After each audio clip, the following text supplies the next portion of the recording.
Hello everyone, my name is Doc Holliday. I wanted to come on here because a lot of my friends have been getting a very bad rap, and my friends are these little guys down here. They are called African soft furs. They are, as you can imagine, rats that come from Africa, and their fur is soft. So that's what they call African soft furs, or African. Another name of them, a really terrible name for them, is called devil dogs. I don't know why. A lot of people, they have problems with them because they bite, or they're mean, or they kill each other and all these types of things.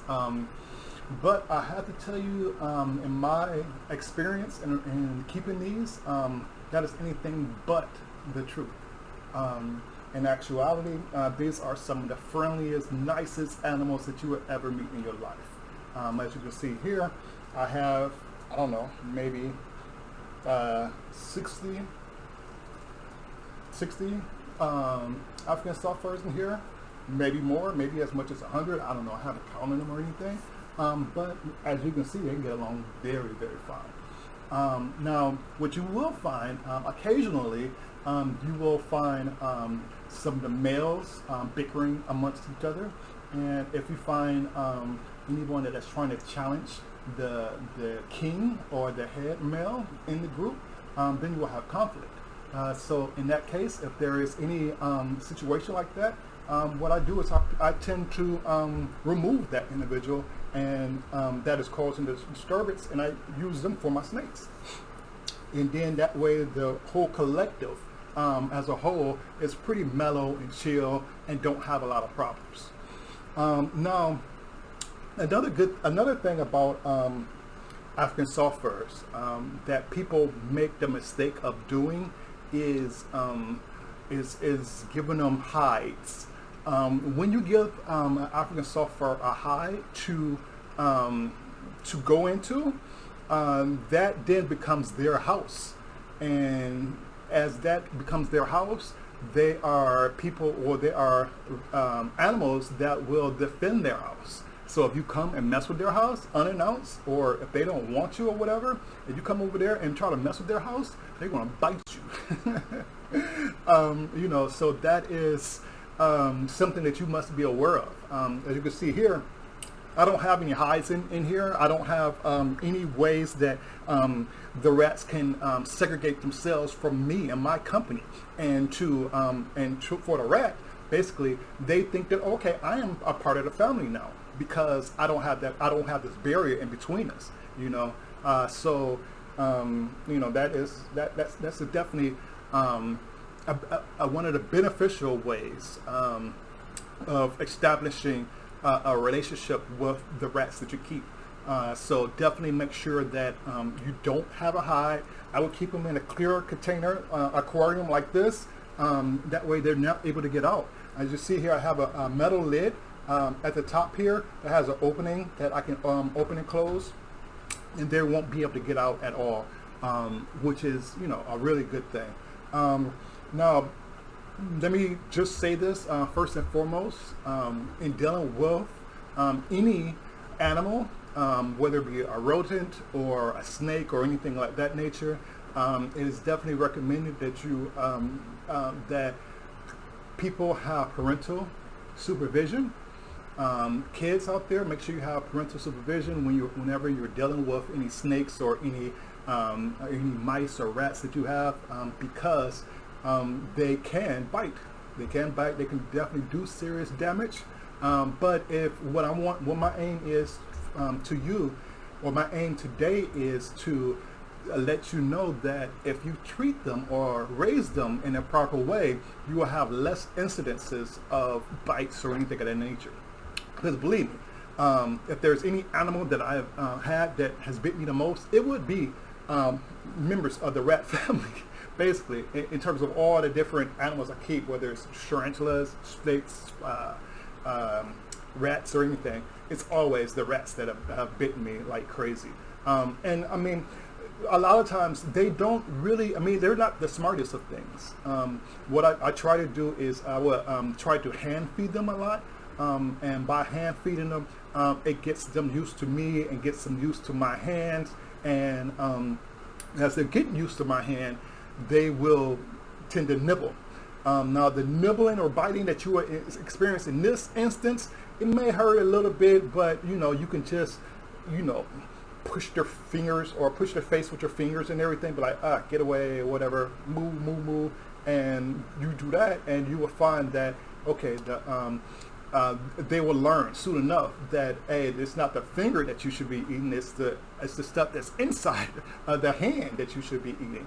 But oftentimes, as long as you look at that environment or that relationship, and you don't, take your eyes off of the encounter and put your hand someplace where, a rat may not be expecting it, and he's like, yo, get back, and he take a chunk out of you.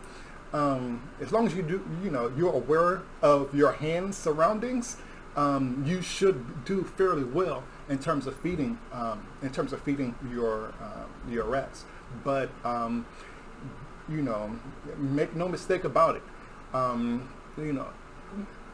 During the beginning, it's going to be likely that you will get nibbled on, and so you have to expect that. It's just a part of dealing with animals.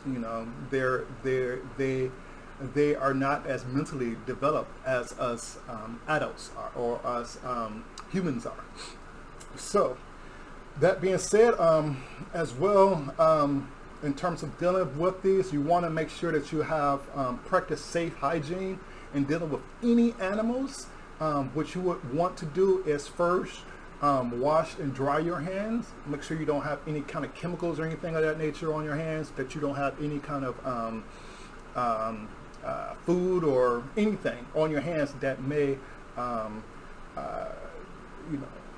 do damage or hurt the snake or for any kind of way, or be some kind of poisonous thing for your snake to be absorbing, or or your rat to be absorbing. So you just want to be diligent of that and make sure you wash and dry your hands in that case. Now, additional to that, snakes, rats, tarantulas, any kind of animal that you encounter, they are known to carry diseases, pathogens. Now, when you raise your rats and everything yourself, it's a lot less likely that you would have any of these diseases or pathogens being exposed to your rats or to your snakes or to your tarantulas. But being that they do carry things, you don't want to be susceptible, or you don't want to be kicking up a rat that even though they're pretty clean, they walk around and they feces all day. And that feces, you don't want to be touching your rat and then not washing your hands after you touched your rat and everything, So, definitely want to make sure that you wash your hands. That's what I have here. So hand sanitizer here, and some wet ones. These are antibacterial hand wipes. So they kill 99.99% of germs. So you can utilize those ones after you finish, or hand wash if you're doing something light with it. Or you can, if you're doing some heavy duty stuff, you can go in and wash your hands like we normally would. So I just want you to be aware of that. Second thing I want you to be aware of is feeding these guys. Feeding these guys are very, very, very simple to feed them. I usually go to get some Missouri rat and mouse feed, and they have like little blocks of food or whatever that I would give to them. I'll just show you right here. Here's a block of food right here that I would pretty much give them like a cup of these and everything, and put it in there, and they will go ahead and eat it, and it'll be pretty much like a I give them a cup of that like every day or something of that nature. I would give them something to eat. So, but now in doing that, in doing, you know, sometimes I have like other types of food. Like I would have like maybe some pumpkin seeds or some sesame seeds, or you know, some kind of some grain or some barley or something like that. You could actually find different feeds that have those things mixed in it. So what I would generally do is put some of that feed in my hand and then stick my hand in and have them to go ahead and feed from my hand, and they will be able to eat. Now, the only thing that you have to recognize when doing that is that you don't want to have your rats associate your hand with food, because if they associate your hand with food, naturally, every time that you stick your hand in there, they're going to be looking to go ahead and try to take your hand off and everything. So you don't want to do that. You want to, you can handle the food, feed them the food and everything, but you also want to have days where you just come in and and you're petting everybody. You know, you making sure everybody is cool. A lot of times what you will see is they're all asleep right now, but a lot of times you will see them coming up and like smelling my hand or something, but like they're like chilling. we're like a big old family. You will see a couple of them that are like smelling my hands or something, but they're like, whatever, dude.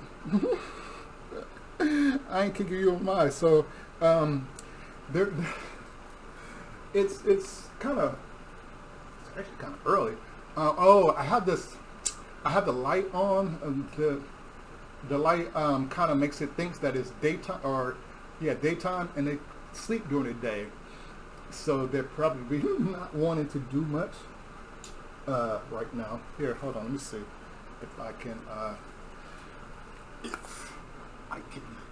wake him up by turning off of the light. Let's see if that'll help. Hey, you guys. Hello. How you doing? Hello. Anybody look? Hello, Bobby. All right. Well, they're not participating right now. So what I do is I'll take one of them out and see if I can talk to one of them for you. Hello, Bobby Hats. Can I have one? Anybody want to go with me? Come on. No one? One? Anybody up? Hello? Hello, Bobby Hats. Alright. Since nobody wants to go, who do I want to grab up first? Alright. I guess I am going to grab... Alright, let's grab this little guy. Hello, Bobby Hat. Hello. Let's go. All right, there we go. There's one guy. This is kind of called like a hopper. As you see, I put him in my hand and he just hopped right out. Here's an awesome guy. He is very small, very shy, but you know, this is like the teenage size of the ASFs and everything. Let me see if I got anybody that actually wants to come with me. Hello. You wanna come? Come on. Let me get this big guy. Hello. Come on. Alright, so now this is a bigger guy. He is, he's like an adult size. And then he's like, I should say, she is an adult size. And he is sort of like a adolescent size. A mouse and everything. Let me see, who else I want to bring up? Are you gonna leave? You wanna go back home? You wanna go back home? You're not gonna leave me, are you? Alright, so that's 1 and 2. Let me see if, I like these. See, I love the ones that are like solid colors and everything. This is like almost a black or grayish little color. I love them. I also love the albino ones. Let me see. They look like they're all asleep. I'm trying to see if I can find one that's awake that is going to be not scary and stuff. Whoa! Yeah. He decided he wanted to go back in the house. I think he's going to go back down there as well. Let me see. Yeah, see, everyone is asleep.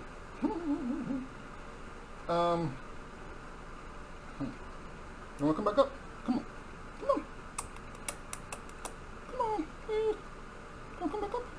Come on. Right, let me go grab some food. It'll make my job a lot easier. Somebody will wake up and respond to food. Here, I'll be right back, okay?